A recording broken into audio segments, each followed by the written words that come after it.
You can see this in the story of Cain and Abel.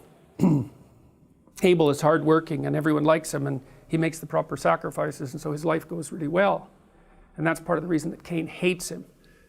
And he's jealous and resentful. But worse than that, if you're around someone, if you're not doing very well, especially if that's your own fault, if you're not doing very well and you're around someone who's doing very well, it's very painful because the mere fact of their being judges you. And so it's very easy to want to destroy that ideal, so that you don't have to live with the terrible consequences of seeing it embodied in front of you. And so part of the reason that people want to tear things down is so that they don't have anything to contrast themselves against and to feel bad. And that's exactly what's happening here. The kids are destroying all of this culture, roughly speaking,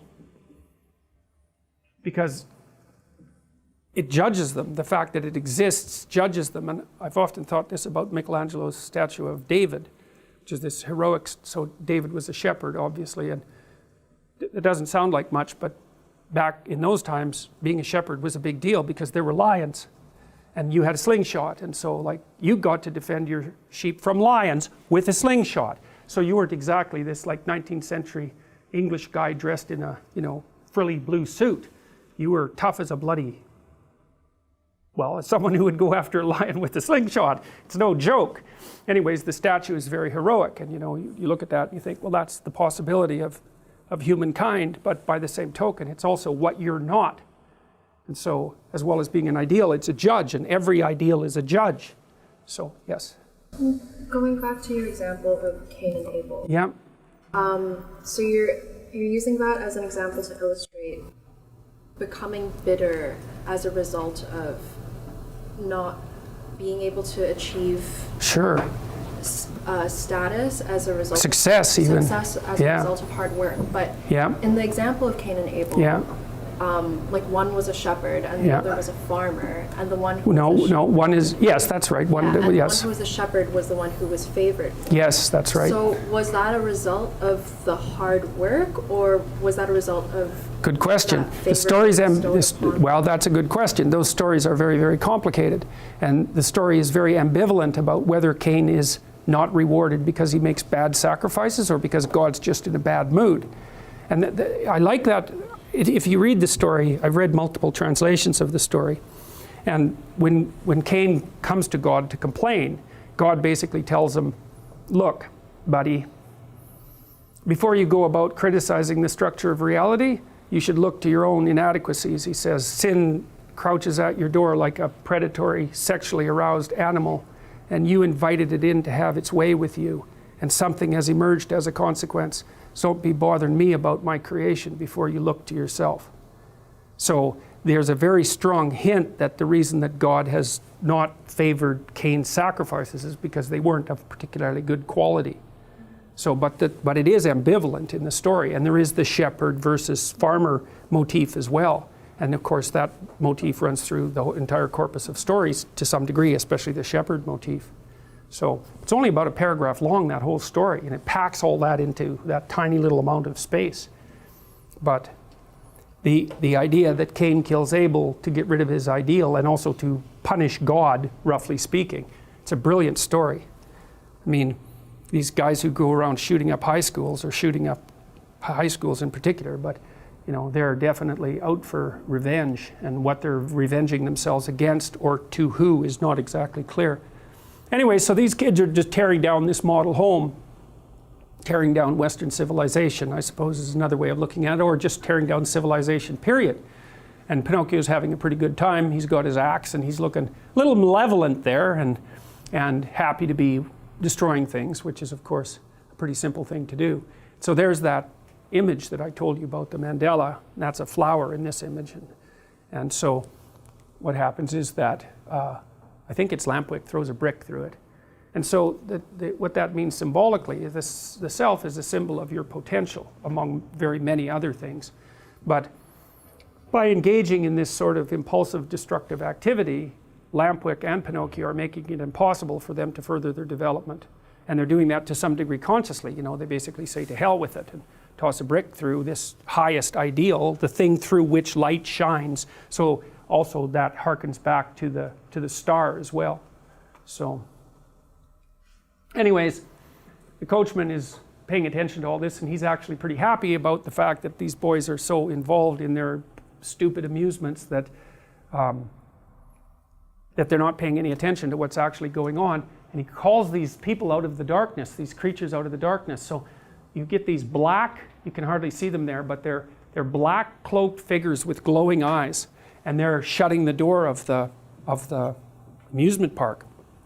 And that's very interesting. It's an extraordinarily interesting happening. It's like, okay, so all of a sudden the amusement park is associated. We already know that the coachman is up to no good, but now he's got these minions that are faceless in some sense. They're clearly creatures of the night, and they're up to no good.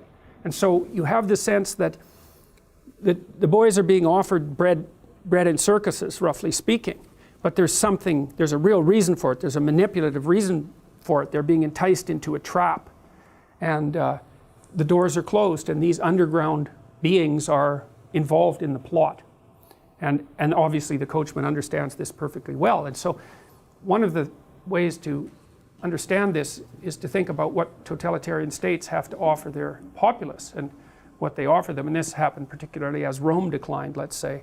That's where the term bread and circuses originally came from, is that as the situation degenerates, then people have to be offered stupid amusements more and more frequently in order for them to ignore what's actually going on in the background.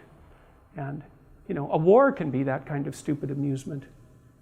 Anyways, later that night, the entire place is completely devastated, and all we see is the wreckage of everything that was there before. And again, the cricket has got separated from Pinocchio, and so he's trying to find him, and Pinocchio ends up in this bar that's shaped like an 8-ball. 8-ball is kind of the random ball in pool.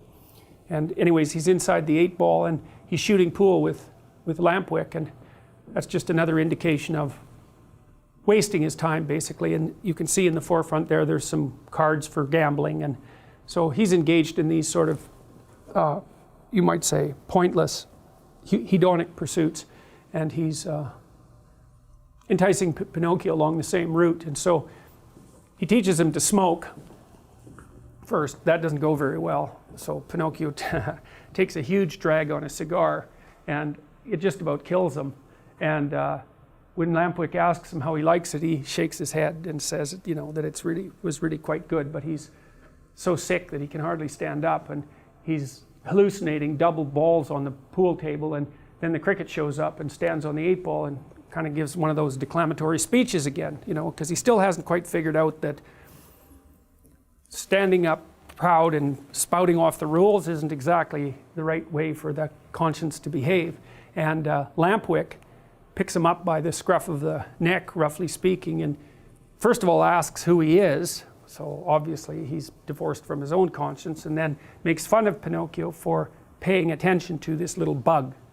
And that's kind of a nice indication of what happens in adolescence, because of course as the children move away from their parents and into their groups, especially when the groups are misbehaving, often what happens is that the other members of the group will torture a person who isn't willing to try something dangerous or foolish by making fun of the fact that they're, too attached to their conscience. And there's a positive element to that, because you should take some risks when you're a teenager and also later in life. And so if you won't take any risks, there's actually something wrong with you. But there's a negative element in that, teenagers do all sorts of stupid things, and perhaps it's amazing that we all live through it, actually, as far as I'm concerned. And some people take extraordinary risks, and they don't make it through at all, or they end up in the permanently antisocial population. And then they're, basically career criminals. 5% of the criminals commit 95% of the crimes. It's another Pareto distribution. So, anyways, Lampwick isn't going to listen to Pinocchio or to the cricket. He laughs at him with this kind of braying laugh, which is some foreshadowing, and the cricket gets all upset, puts his coat on backwards, and ends up dumped down a pool table hole and otherwise abused. And so he stomps on out of there. He tells Pinocchio that he can take care of himself, and he stomps on out of there. And so Pinocchio is left without the guidance of conscience, and the cricket is trying to figure out how to get off Pleasure Island. But he goes through the gates and he sees what's actually going on. And what's going on is that the coachman has this like slave boat down in the bowels of the island, and he's got all these black suited minions with the glowing eyes working for him, and they're rounding up what look like donkeys.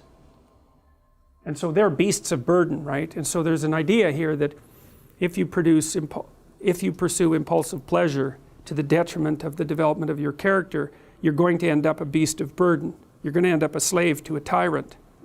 And that's exactly right.